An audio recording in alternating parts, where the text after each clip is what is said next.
The Book of True Life, Teaching 7 of 366. The Master teaches, the cross of suffering becomes lighter through surrender. Divine Revelations, Mexico, from 1866 to 1950.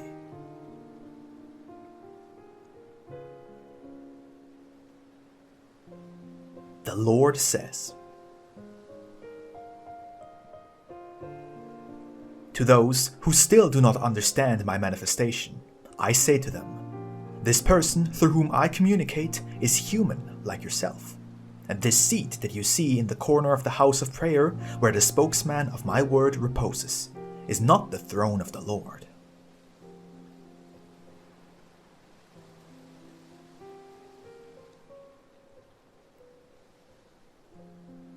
The throne that I seek among you is your heart, and I will dwell there when you are able to worship me without idolatry or fanaticism. You are so weak and so inclined toward idolatry that unknowingly you are worshipping me through the spokesmen through whom I communicate, and you regard these places as if they were sacred.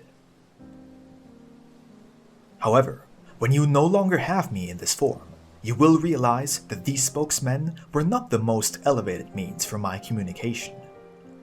When the divine ray launches upon your fully prepared spirit, instead of descending upon a human faculty, then you will have attained the perfect communication, because there will be no errors or confusion that will mingle with the light of your master.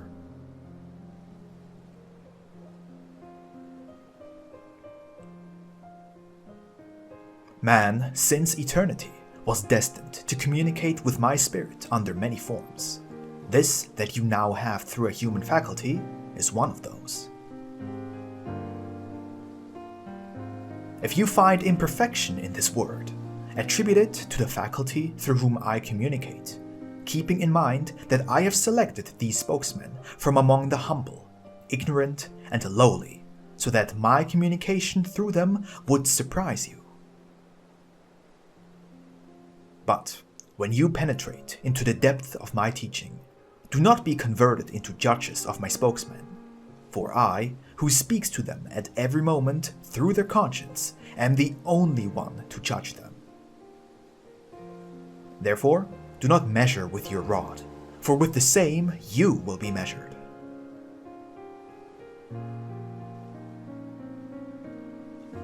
He who has been called to be my laborer feels that his heart leads him to come and hear me, and to continue entering these houses of prayer and charity.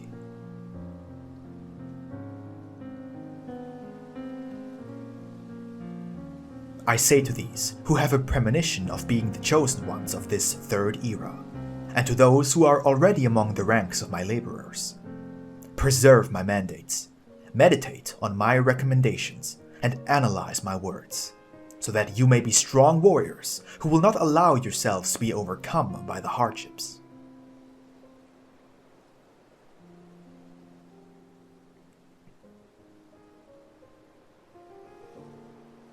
All of you should know that by the end of 1950, I will cease to speak to you in this manner, and that it is necessary for it to be thus, so that you may feel me among you in fullness when you elevate a perfect worship to me from spirit to spirit. With these lessons that I give you, I bring you nearer the time that I announced, so that you may understand the change in you after the end of 1950.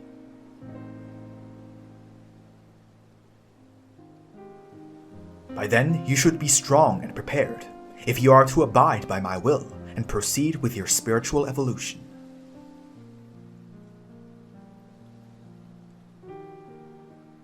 You must be on the alert, because temptation will assail you at every moment.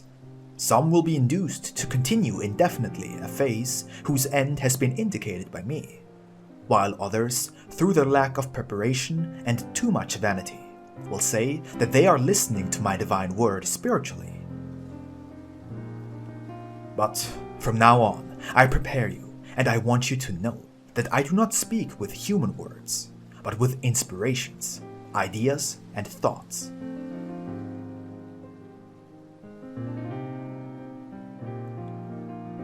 In order to give you my lessons with human words, I came to communicate through a human faculty. But once the communication of spirit to spirit has been reached, neither will you speak to me with human words, nor will your Father do it with you.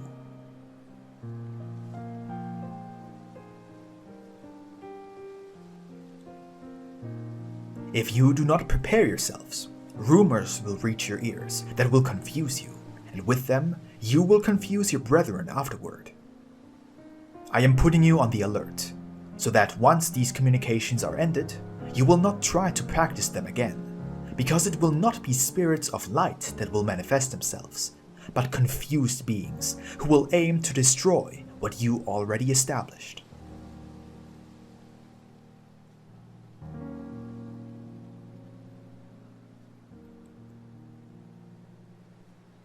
On the other hand, he who knows how to prepare himself, who, instead of trying to appear noteworthy, can make himself helpful, instead of anticipating events, can wait with patience. He will clearly hear my teaching, which will reach his spirit by means of the gifts that exist in him, which are inspiration, intuition, presentiment, through prayer, spiritual vision, and prophetic dreams.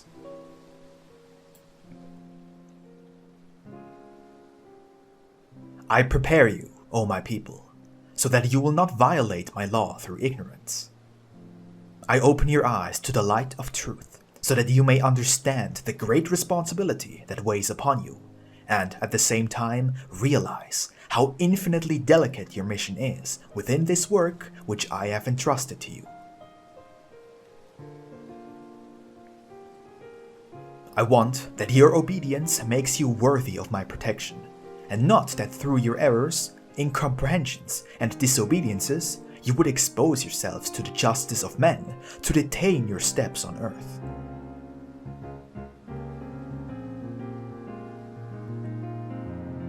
Truly, I say to you, that he who does not comply with my law, which exists in his conscience, will not reach me.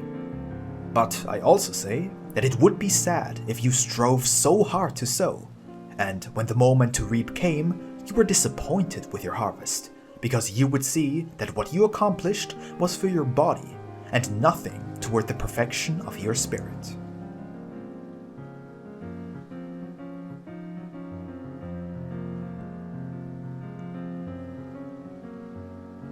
O my people, do not weep when you hear me speak thus. Do not think that I am unjust when I make demands, nor should you attribute these words to the spokesman with a hardened heart. I know that I have reason to prepare you and keep you on the alert.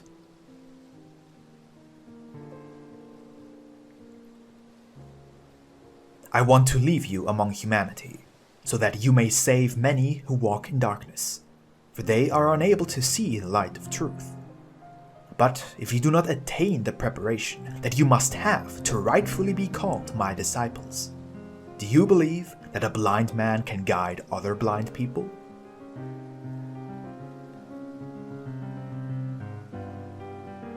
Truly, I say to you, that only he should speak of virtue who has already practiced it along his path and knows how to feel it.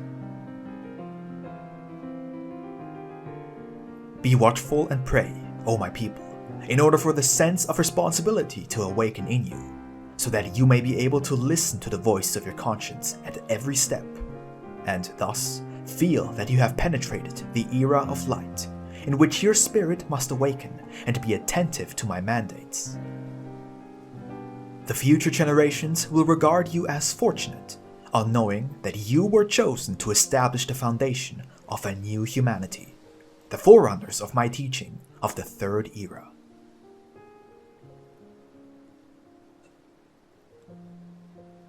Everyone has experienced pain at this time, and your heart, moved in its most sensitive fibers, has returned to me once its sorrow has been alleviated and is ready to follow me.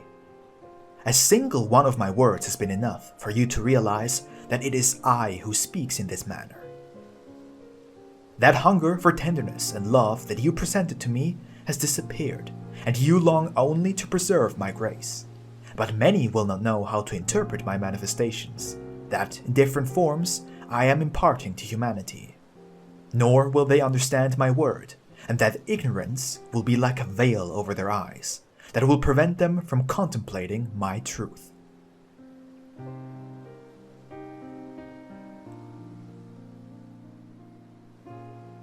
If you wish to find me, seek me in the silence, in the humility of your inner temple, and there you will be in communication with my spirit, and I will feel loved and venerated by you.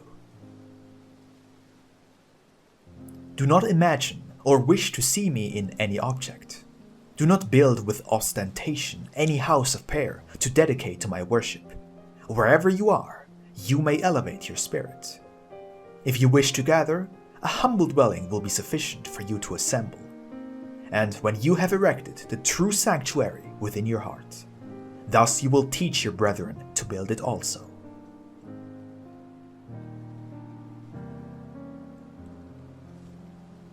You manifest your poverty to me. You tell me that you do not possess any blessings on earth.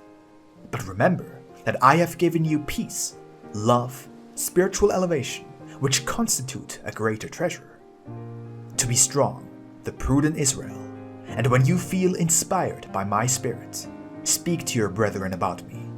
Heal the sick, strengthen the weak, protect the defenseless, and in doing these things you will know the wealth which exists in your spirit. Then you will feel fortunate.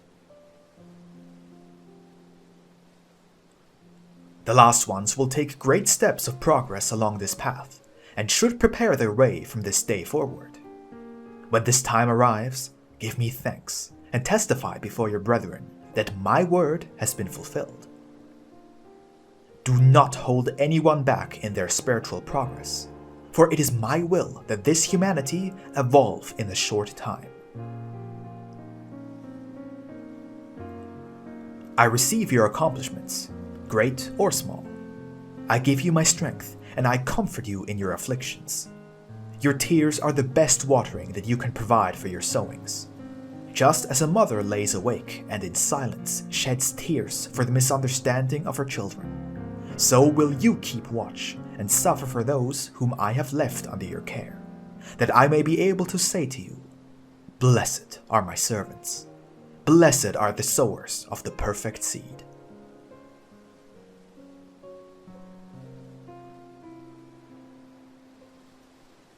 I welcome you, wanderers. I welcome you, sowers. You are withdrawing from superfluous practices to follow your Father, knowing that the reward for your efforts is not on earth. You are satisfied with the vicissitudes of life. Blessed are you. You have not asked me for rich food. You have been satisfied with a crust of bread. Blessed are you, for you have proved that you are not pursuing an earthly cause, but have demonstrated that you are following the footsteps of Jesus of Nazareth.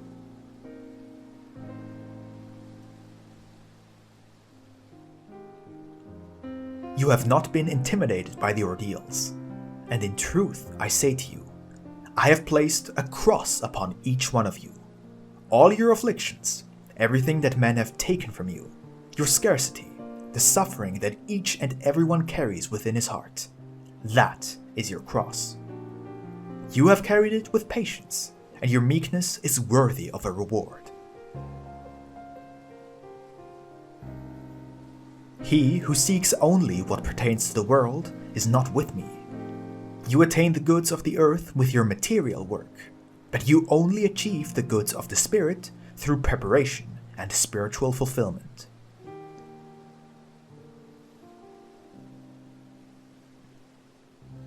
I am your master, and I say to you, since you are already bearing your cross with patience, do not leave it halfway.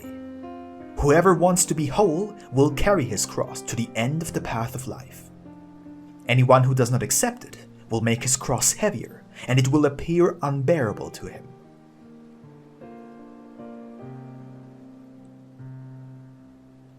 If you want your fulfillment in my teaching to be meritorious, bear your sufferings with patience. And in the case of the one who says to me, Master, I do not carry a cross with me, I say that he is only bearing a burden of lacking submission, but this is not my will. What do you have to show me? Which is the seed that you cultivated? Which are the fields that you have worked on and made fertile through your fulfillment? The time in which the seeds are perfected has not yet come, but I don't want to discourage you. I teach you so that you may attain the greatest of elevations. Do not forget that the harvest will be in accordance to your sowing. If the wheat you sow is death, you will reap nothing. If you sow little, you will reap little. Therefore, dedicate yourselves to your sowing, and you will earn yourselves a reward for the future. The ripe fruit will be in my granary. I leave you the 7 ears to grow. I will demand the fruit of the first, the fruit of the second, and so on, to the very last. And when all are of good taste, the harvest will be perfect. But what are these ears of wheat that I speak of to you, beloved disciples? They are the 7 virtues of the Spirit. Strengthen yourselves. The balm has been with you, and I have given my light to your spirit. People will come to investigate you, but I will give them evidence through your mediation. Woe to him who is not prepared, for they will doubt him and the Master. I'm making you strong for the moment of trial, but why are you surprised once the time for it has come? Was my word not prophetic? That is why I say to you, get ready, my people, for on your way you will meet the hungry wolf, who wishes to catch you off guard in sheep's clothing. But if you are vigilant, you will expose and defeat him with your weapons of love. Men will seek your weaknesses in order to lead you astray. Just as they scrutinized the Master in the second era, so will they do to you. But I awaken you, prepare you, and give you intuition. In lands near and far, you will spread my word.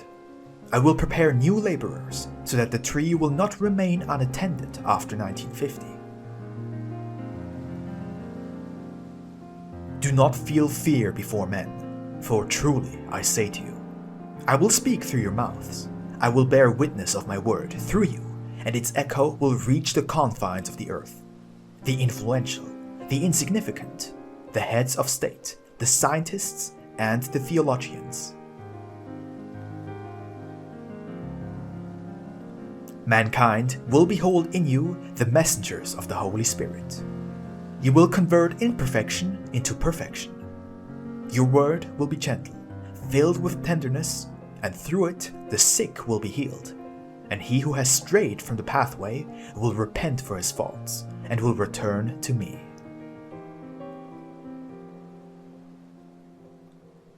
Today, you are my disciples.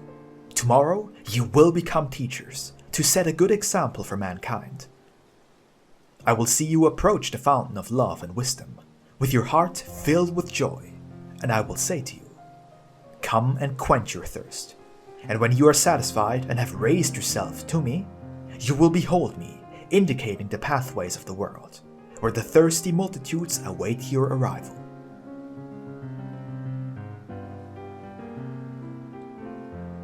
The Father has named you the sons of light and peace, and you should justify that name with your deeds. Only thus will you be able to bear testimony of me. Woe to the one who, feeling himself endowed with virtues, would allow vanity or selfishness to lodge within his heart, for his downfall would be imminent, and it would be very painful. The fruit which I have given you to share with your brethren has a taste that you cannot confuse, nor should you exchange, if you do not wish your work to be sterile. I do not want you to proclaim that you love me. I desire that with your deeds you leave an impression of love, charity, and faith.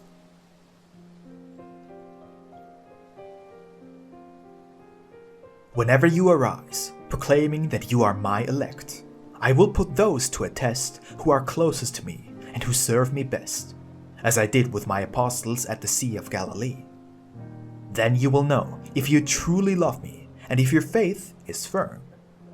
He who wishes to follow me must be humble. Obedience to my law is humility in your spirit. He who is obedient is invested with my grace, while the one who proceeds by his own free will, believing to bear his inheritance with him, truly has deprived himself of his gifts.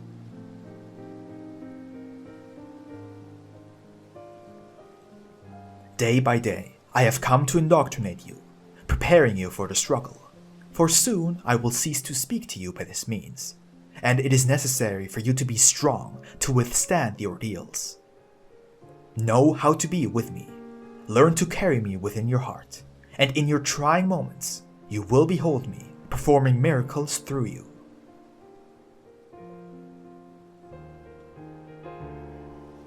Understand how much I want to say to you, so you will not think it is impossible to carry my teaching within you.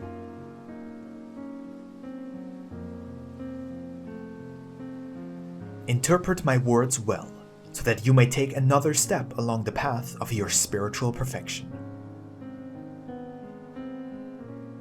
Would you be capable of forsaking everything to come after me, like those who followed me closely in the second era?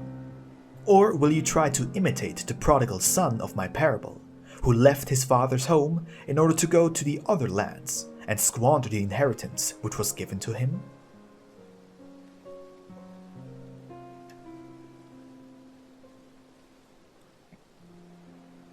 You are pensive, not daring to answer me. But do not fear, for if I have called you, it is because I know that you love me, and that you will follow me to the end of the journey.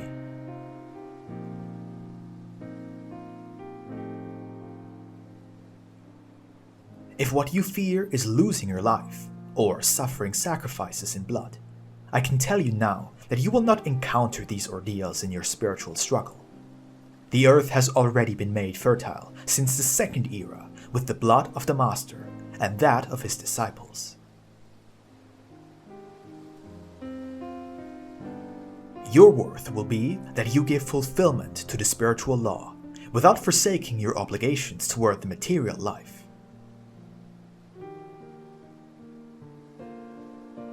I do not ask everyone for the same renunciation, nor are all capable of the same sacrifice. During that time, my disciples had to dedicate themselves completely to the work that I came to entrust to them. And for that purpose, it became necessary for them to leave their parents, children, wives, and all their earthly possessions. On the other hand, while teaching the multitudes, I taught them that in order to comply with the life that the Creator endows, it is essential to render to God that which is God's, and to Caesar that which is Caesar's.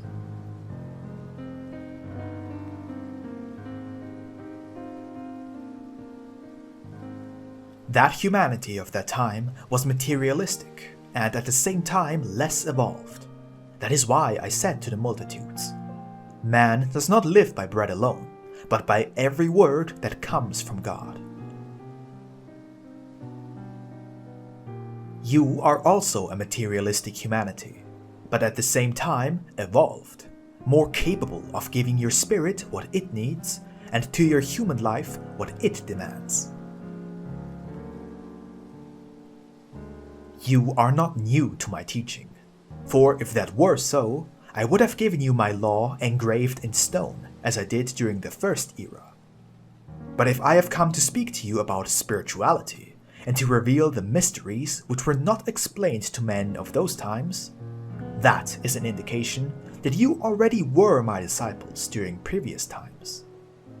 Behold the reason why sometimes I say to you, they and you are the same.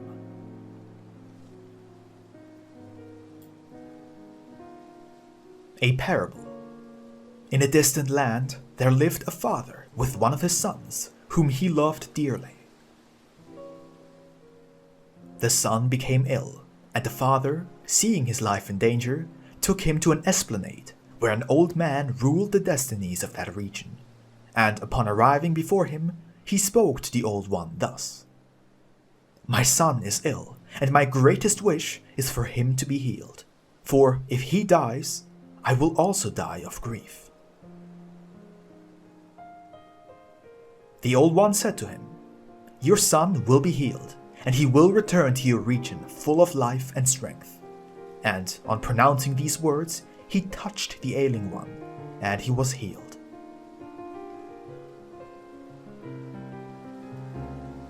On returning to the region, the father beheld his son robust and healthy.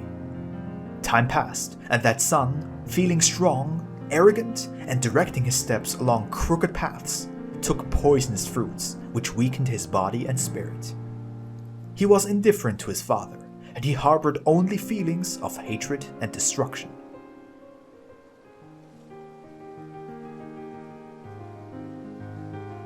His father, on beholding him lost in that abyss of wickedness, went to the esplanade and said to the Old One, "Good man, my son has taken a devious path, which has plunged him into an abyss.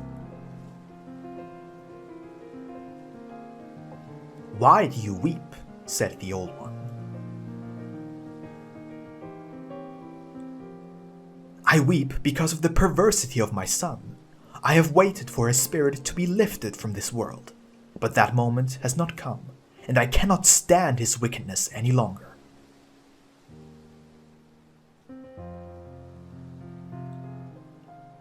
The Old One answered, "You asked that he live, and he lives. It was already time for his footsteps to cease upon earth. But behold, you should learn to ask and be satisfied with my will." End of parable. O beloved Israel, I am always just in my determinations. Why do you want to intervene sometimes in my high designs? Are you not aware that those who depart to the spiritual realm penetrate a true life? Do not be opposed. On the contrary, help them to depart with your conformity, so that their transition from this world to the next can be filled with firmness and spiritual understanding. Seek me as the Father. Recognize my love, my wisdom, and my justice. Come to me through the elevation of your prayer, your faith, and your good deeds. My peace be with you.